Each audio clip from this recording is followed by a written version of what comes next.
నమస్తే. ఇన్నాళ్ళు నన్ను సపోర్ట్ చేస్తూ, ఎంకరేజ్ చేస్తూ మీ ప్రేమని నాకు అందిస్తున్న ప్రతి ఒక్కరికి కృతజ్ఞతలు. అలాగే ఈ వీడియో కూడా ఖచ్చితంగా మీకు ఉపయోగపడుతుంది. లైక్, షేర్ అండ్ సబ్స్క్రైబ్ చేసి మీ సపోర్ట్‌ని నాకు అందించండి. అలాగే ఈ వీడియో పట్ల మీకున్న అభిప్రాయాన్ని కామెంట్ సెక్షన్‌లో కామెంట్ చేసి తెలియజేయండి. ఇప్పుడు వీడియోని చూద్దాం. నమస్తే. Welcome to our channel. నేను పద్మిని. ప్రస్తుతంతో పాటు ప్రముఖ ఆధ్యాత్మికవేత్త, వాస్తు జ్యోతిష పండితులు, ప్రముఖ న్యూమరాలజిస్ట్ తనుష్క గారు మనతో పాటు ఉన్నారు. మాట్లాడదాం. నమస్కారం అండి. నమస్కారం. తనుష్క గారు, ఒక సమస్య చాలా మందిని వెంటాడుతోందండి. ఈ మధ్య బాగా పెరిగిపోయిందా ఈ సమస్య అనిపిస్తోంది. ఎందుకంటే అప్పులు చేసేయటం ఒక సమస్య, ఎవరికో పాపం అవసరానికి పాపం అడిగితే ఇచ్చామండి, మా డబ్బులు బ్లాక్ అయిపోయాయి, ఏం చేయాలో తెలియట్లేదు. దానివల్ల మేము చాలా ఇబ్బందులు ఫేస్ చేస్తున్నాము. ఒక్కొక్కళ్ళు అయితే చెప్తుంటారు, హస్బెండ్ తెలియకుండా ఇచ్చామండి, మా డబ్బులు రావట్లేదు, ఇంట్లో చాలా నరకంగా ఉంది, అసలు మా భార్యాభర్తలు విడిపోతామా అన్న పరిస్థితుల్లో ఉన్నామండి అన్న వాళ్ళు అసలు ఆశ్చర్యంగా అనిపిస్తుంది. అవును, భార్యాభర్తల మధ్య ఈ అరమరికలు ఏమిటి, అసలు తెలియకుండా చేయటం ఏమిటి అనేది ఆశ్చర్యమే. అవును, డెఫినెట్ గా అట్లాంటివి ఇద్దరు ఒకటే కాబట్టి ఒక మాట మీద ఉండాలి. ఎండ్ ఆఫ్ ది డే అది చాలా సెన్సిటివ్ అండ్ డెలికేట్ ఇష్యూ. ఇట్లాంటి తప్పులు చేయకుండా ఉండాలి ముందు. ఆయనకు తెలిసే ఏ పనైనా మనం చేయాలి, మనకు తెలిసే వాళ్ళు ఏ పనైనా కదా. సరే, ఓకే, ఆల్రెడీ జరిగిపోయిందండి, ఇప్పుడు ఏం చేయమంటారు? మాకు రెమెడీ కావాలని అడుగుతారు డెఫినెట్ గా. మరి ఇరుక్కున్న డబ్బులు తిరిగి రావాలి అని అంటే ఏం చేయాల్సి ఉంటుంది? అసలు ఎందువలన జాతకంలో తెలుస్తుందండి వీళ్ళు డబ్బులు ఇచ్చి ఇరుక్కుంటారు అనేది తెలుస్తుందా? తెలుస్తుంది. యాక్చువల్ గా ఇది వచ్చి మనం క్లయింట్ ఇంత ముందుగా మాట్లాడిన ఒక క్లయింట్ సేమ్ ఏమిందంటే, వీళ్ళకి యాక్చువల్ హస్బెండ్ వైఫ్ ఎవరికి అంత తొందరగా నమ్మి ఇవ్వరు. కానీ వీళ్ళు ఏదో ప్రాపర్టీ కొనుక్కుంటామని అనుకుని పెట్టుకున్న డబ్బులు ఏమైందంటే, ఒకసారి వాళ్ళ హస్బెండ్ ఏం చేశారు, వాళ్ళ అంటే తెలిసిన వాళ్ళు వీళ్ళ ఇంటికి ఫ్రెండ్స్ లాగా జస్ట్ ఎప్పుడు వస్తారు వెళ్తారు, బిజినెస్ పర్పస్ మీద ఏదో వెళ్తూ ఉంటప్పుడు వాళ్ళు మాట్లాడుకోవడం అట్లా అయిన తర్వాత ఏమైందంటే, కొంచెం డబ్బులు కావాలని జస్ట్ కొన్ని డబ్బులే ఫస్ట్ స్టార్టింగ్లో.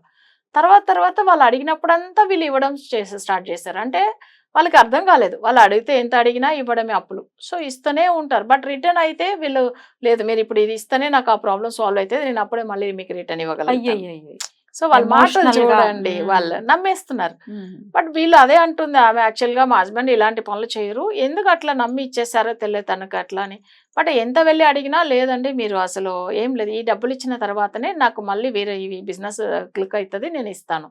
బట్ మీరు అంటే అడిగినట్టుగా ఇంట్రెస్ట్ కానీ అసలు మీరు తీసుకున్న డబ్బులు అవన్నీ నేను ఇవ్వగలుగుతాను. బట్ ఇట్లా ఇసి కొన్ని సంవత్సరాల తర్వాత ఏమైతుందంటే, ఒక 1 year తర్వాత వచ్చిన డబ్బులంతా తీసుకుని ఆ ఇంట్లో నుంచి వాళ్ళు వికెట్ చేసి వెళ్ళిపోయారు, ఎక్కడో అబ్స్కాండ్ అయిపోయారు అసలు. బట్ దీనికి వీళ్ళు ఏమైంది, జాతకం చూస్తే అసలు చూడగానే అర్థమైపోతుంది. వీళ్ళు రుణం అంటే కుజ హోరాలతో మాట్లాడతాం, మనకు అనుకోకుండా హోరా వస్తుంది, చూస్తాం. ఇది వచ్చి డబ్బుల గురించి మీరు ఒకటి అప్పులు ఇచ్చి ఉండొచ్చు, లేదు మీకు రావాల్సిన డబ్బుల గురించో, లేదు మీరు ఇవ్వాల్సిన అప్పుల విషయమో మాట్లాడవచ్చు. బట్ ఆ టైమింగ్ వచ్చిందండి, బట్ ఇక్కడ రుణ బాధలు ఉంది, బట్ మీకు రావాల్సిన పేమెంట్ అయినా అది అప్పుల కిందకి వస్తాయి. బట్ అయితే చెప్తే అవును మేడం మీరు చెప్పింది కరెక్ట్. బట్ మా దగ్గర కొన్ని వాళ్ళకి యాక్చువల్గా వాళ్ళ దగ్గర తెలిసిన వాళ్ళు, ఇది ఇంకొకటి వేరే వాళ్ళు టెనెంట్ కూడా వాళ్ళ ఓనర్ దగ్గర తీసుకుని వెళ్ళిపోయిన వాళ్ళు కూడా టెనెంట్ కి ఇచ్చారా? అట్లా కూడా ఉంటుంది. హెల్ప్ చేయాలన్న ఉద్దేశంతో ఇస్తారు పాపం. అవును, అయిపోతే చాలా మంది ఇలా జరుగుతుంది. బట్ ఇట్లా జరిగిన క్లయింట్స్ కూడా మనం చూసి ఉన్నాము. కానీ ఏంటంటే కొన్ని క్లయింట్స్ ఎట్లా ఉంటారంటే, అసలు చూడండి, వాళ్ళు నమ్మేస్తారు పాపం, నమ్మి ఇచ్చారు బట్ అది రిటర్న్ ఇవ్వట్లేదు వీళ్ళు. బట్ అయితే ఇవన్నీ మరి ఎలా సాల్వ్ చేసుకోవాలి? బట్ వీళ్ళకి ఎందుకు అప్పులు బాధ వస్తుంది? అంత ముందుగా ఇంత మరీ అసలు చాలా స్ట్రిక్ట్ గా ఉండేవాళ్ళు ఎలా డబ్బులు ఇచ్చేస్తారు? కొన్ని టైమింగ్ బాగాలేకపోతే చూడండి, అసలు వాళ్ళు అంత ఈజీగా నమ్మేసారు, ఇచ్చేస్తారు, బట్ ఆ డబ్బులు రిటర్న్ రాదు. ఇప్పుడు మొన్న నేను ఒక జాతకం చూసాను, తన దగ్గర వచ్చిన అసలు వాళ్ళ రిటైర్మెంట్ పేమెంట్ అన్నీ కూడా తను తెలిసిన ఒక ఫ్రెండ్కి ఇచ్చేసాడు, బట్ ఆ మనీ రానే లేదు. బట్ ఈయన లగ్నం చూడండి, తులా లగ్నము, నడుస్తున్న దశ అసలు గురు మహాదశ. గురువు అంటేనే ధనకారకుడుదాం. బట్ ఆయనకు ఆ టైమింగ్ లో శుక్రుడు శత్రువు అవుతాడు. శుక్రుడు 6th house లో మీన రాశిలో ఉన్నాడు. తులా లగ్నము, మీన రాశి అంటే స్ట్రాంగ్ పొజిషన్ లో ఉన్నాడు కదా. కానీ ఒక విషయం మనం ఆలోచన చేయవాల, 6th అనేటప్పుడు శత్రువు ప్లేస్. ఇంకొకటి లగ్నానికి అధిపతి అయిన శుక్రుడు శత్రువు అవుతాడు ఆ టైమింగ్ లో. అప్పుడు అక్కడ ఏమైందంటే, వాళ్ళ జాతక పరంగా ఆ మనీ చాలా వచ్చిన మనీ అస్సలు వెళ్ళిపోయింది, బట్ రిటర్న్ రాలేదు.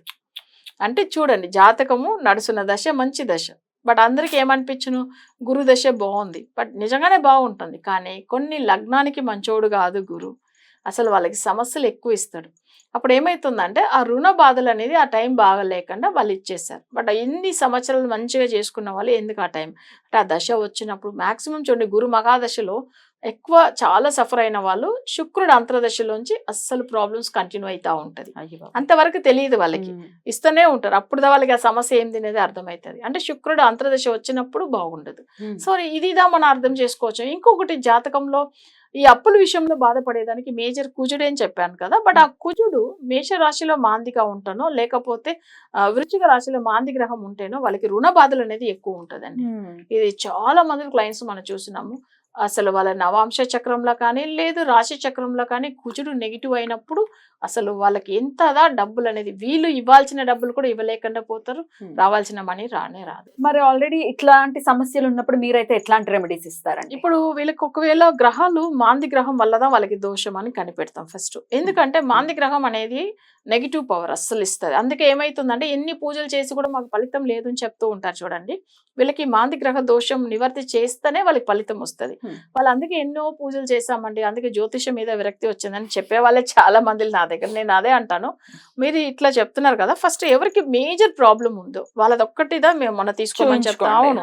ఫస్ట్ వాళ్ళ బాగైన తర్వాత అప్పుడు మిగతా వాళ్ళందరిది కూడా చూపించుకోండి. కానీ ఫస్ట్ మీకు జ్యోతిషం మీద నమ్మకం రావాలంటే ఎవరికి సమస్యలు ఎక్కువ ఉందో వాళ్ళకి రెమెడీ ఇవ్వడం. సో అట్లా ఉన్న వాళ్ళే చూపించుకోండి అని చెప్తాను నేను. అలా ఉన్నప్పుడు ఏమైతుందంటే రుణ బాధల గురించి చూపించుకున్న వాళ్ళు అసలు చాలా అప్పులు ఉందని చూపించుకున్న తర్వాత వాళ్ళకి రెమెడీ ఫాలో అయిన తర్వాత వాళ్ళకి రావాల్సిన పేమెంట్ వచ్చింది. ఒక ఆమె కూడా అసలు చెప్పాలంటే వీళ్ళకి ఏమైందంటే అసలు మొబైల్లో ఎవరైనా ఇట్లా రాంగ్ కాల్ చేసి ఓటీపీ అడుగుతారు చూడండి, మీకు తెలుసు కదా ఆన్లైన్ లో ఇట్లాంటి చాలా రెగ్యులర్ గా జరుగుతుంది కదా. మొన్న కూడా ఒక క్లయింట్, బెంగళూరు క్లయింట్, వాళ్ళకి ఏమైందంటే మనీ ఇట్లానే పోయింది ఆన్లైన్ లో. అసలు ఓటీపీ చెప్పకూడదని తెలియదు, అసలు ఆమె ఐటీలో ఉంది, అసలు చెప్పేసింది ఆమె, మనీ పోయింది. బట్ నేనేమన్నా అంటే ఒక లింక్ పంపించి మీరు ఒక్కసారి కంప్లైంట్ ఇవ్వండి, ఒకవేళ చూస్తామంటే వాళ్ళు కంప్లైంట్ ఇస్తే ఏం చెప్పిండ్రు, మనీ రిటర్న్ రాదండి వెళ్ళిపోయింది అంతే అని చెప్పి వాళ్ళకి మెయిల్ వచ్చింది. బట్ అయితే మిరాకిల్ ఏం చూడండి, మన పూజ ఒకటి ఫాలో అయ్యి అది వచ్చి ఎండింగ్ రోజు ఒకటి వాళ్ళు దానం ఇవ్వాలి. సో దానం ఇచ్చేసి దేవుడి దగ్గర గుడికి వెళ్ళి ఇచ్చేసి వచ్చి ఇంట్లో వచ్చి కూర్చున్న వెంటనే విత్ ఇన్ సెకండ్ లో మనీ ఆమె అకౌంట్కి వచ్చిందండి. ఎలా వచ్చాయి భగవంతుడికే తెలియాల, మొన్న పూజ మిరాకిల్. ఒక్కసారి అట్లా ఆన్లైన్ లో డబ్బులు పోవడం ఏంటి, రిటర్న్ రావడం ఏంటి, ఒకసారి ఆ క్లయింట్ తో నాతో ఏమైనా మాట్లాడిస్తారా? 1 minute తప్పకుండా. ఓకే, మీరు మాట్లాడండి, మీరే తెలుసుకోండి. నిజంగా ఇది షాకింగ్. హలో హలో, నమస్తే అండి. నమస్తే అండి. ఇప్పుడే నేను విన్నాను ఇట్లా ఆన్లైన్ లో డబ్బులు పోయినవి రిటర్న్ వచ్చాయి అని చెప్పి. జనరల్ గా డబ్బులు పోయినవి ఏదైనా బంగారం పోయింది అని అంటే ఏదైనా పోలీసులు పట్టుకొని వచ్చి ఇస్తారేమో కానీ డబ్బులు రావటం అనేది ఎప్పుడు వినలేదండి. ఎట్లా అండి, ఎట్లా పోయినాయి, ఎట్లా వచ్చాయి రిటర్న్, ఒక్కసారి నాకు చెప్తారా? నాకు కూడా యాక్చువల్ గా అయితే అది ఒక మిరాకిల్ లాగానే అనుకోవాలి. డబ్బులు అయితే నేను తెలియకుండా ఏదో నాకు ఒక లింక్ వస్తే కొరియర్ లింక్ వల్ల ఏదో క్లిక్ చేశాను, ఆటోమేటిక్ గా బ్యాక్గ్రౌండ్ యాప్ ఒకటి ఇన్స్టాల్ అయిపోయింది మొబైల్ లో. ఓకే, ఆటోమేటిక్ గా అమౌంట్ అనేది నాకు డిడక్ట్ అయిపోయింది. నా దగ్గర అమౌంట్ ఉంటే అమౌంట్ మొత్తం డిడక్ట్ అయిపోయింది. సో డిడక్ట్ అయిపోయింది. నాకు ఇంకేం చేయాలో నాకు ఏం అర్థం కాలేదు. సరే నేను ఇంకా సైబర్ క్రైమ్ రిపోర్ట్ ఇచ్చాను. నా బ్యాంక్ ఏదైతే ఉందో ఆ బ్యాంక్ కి వెళ్ళి కంప్లైంట్ అంతా రేజ్ చేశాను. వాళ్ళ కంప్లైంట్ అంతా కూడా రిసీవ్ చేసుకున్నారు. కానీ వాళ్ళు చెప్పారు ఇలా ప్రాసెస్ కి టైం పడుతుంది అన్నారు, కానీ అమౌంట్ వస్తుందో రాదో అన్నది డౌటే అన్నారు. 50-50 ఛాన్సెస్ అని చెప్పారు. అంతే కదా. కానీ దాని తర్వాత మళ్ళీ నాకు సైబర్ క్రైమ్ రిపోర్ట్ వాళ్ళు ఉంటారు కదా, వాళ్ళు కాల్ చేశారనమాట. ఇట్లాగా మీకు అమౌంట్, మీ టికెట్ అంతా మీరు రైజ్ చేసినంత మేము క్లోజ్ చేసేసాము, మీ అమౌంట్ ఇంకా రాదు అని చెప్పి వాళ్ళు నాకు ఒక 1 week బ్యాక్ నాకు మెసేజ్ కూడా వచ్చింది. ఓకే, సో నేను ఇంకా అమౌంట్ రాదులే అనేసి అనుకున్నాను, వదిలేసాను అనమాట. సరే రాదు అని చెప్పి. యాక్చువల్ గా నాకు అమౌంట్ 6,000 సంథింగ్ వెళ్ళింది. నేను కంప్లైంట్ రేస్ చేసిన కూడా కొంత అమౌంట్ నేను రేస్ చేసిన, టోటల్ అమౌంట్ కి నేను రేస్ చేయలేదు. వస్తుందో రాదో మనకు తెలియదు కదా అని చెప్పి. కానీ నా అకౌంట్ లో ఎంత అమౌంట్ డిడక్ట్ అయిపోయిందో మొత్తం రిటర్న్ వచ్చింది. అంటే మేడం ఏవైతే పూజలు అన్ని చెప్పారు తనుష్క మేడం, నేను అవే అంటే నాకు 3 పూజలు ఉండే, 2 కంప్లీట్ అయిపోయిన వెంటనే దేవుడికి ఏదో దానం ఇవ్వాలని చెప్పారు. అది అయ్యింది, రిటర్న్ వచ్చిన వెంట అదే రోజే నాకు అమౌంట్ వితిన్ 1 hour గుళ్ళో వెళ్ళినాను. గుళ్ళో దేవుణ్ణి అంతా దర్శనం అంతా అయిన తర్వాత ఆఫీస్ లో వచ్చి కూర్చొని జస్ట్ 1 hour లోపే నాకు అమౌంట్ వచ్చింది. అదే రోజే వచ్చింది. అమేజింగ్ అండి. మీకు ఎలాగో కానీ నాకు చాలా ఆనందంగా అనిపిస్తుంది తెలుసా, నిజంగా. Very very happy for you. ఇంతకీ అమౌంట్ ఎంతో చెప్పగలరా? అమౌంట్ కరెక్ట్ గా అంటే 5,719 రూపీస్ మేడం. నా దగ్గర విత్ మెసేజెస్ తో పాటు అంతే. నా దగ్గర రెడీగా ఉన్నాయి. ఆ సైబర్ క్రైమ్ నుంచి మీకు రాదు అని చెప్పిండే మెసేజ్ ఉంది, మెయిల్ ఉంది, డబ్బులు దాని తర్వాత వచ్చేసాయి. అమౌంట్ వచ్చిండే మెయిల్ కూడా ఉంది నా దగ్గర. Very so good. నేను ఇంకా రాదు అని అన్న తర్వాత వచ్చింది. నాకు మళ్ళీ మేడం కి ఫోన్ చేసి నేను ఇన్ఫార్మ్ చేశాను, మేడం నేను అస్సలు రాదనుకున్నాను, నాకు అమౌంట్ రిటర్న్ వచ్చింది, చాలా హ్యాపీగా ఫీల్ అయినాను నేను. చాలా చాలా సంతోషం అండి, చాలా సంతోషం.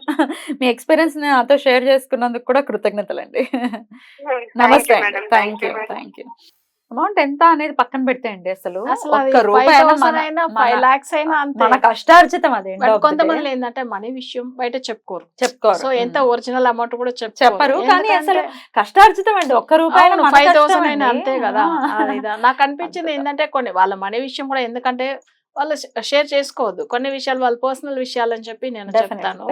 వాళ్ళకి మన వల్ల ఏ ప్రాబ్లం ఉండకూడదు, అంతే కదా. నా క్లయింట్ బాగుండాలి అంతే. అద్భుతం. నిజంగా మనీ చూడండి అదే రోజే వచ్చింది నా చూడండి. అమేజింగ్. మెయిల్ కూడా రిటర్న్ అసలు రాదని చెప్పి వాళ్ళకి రిప్లై వచ్చేసింది.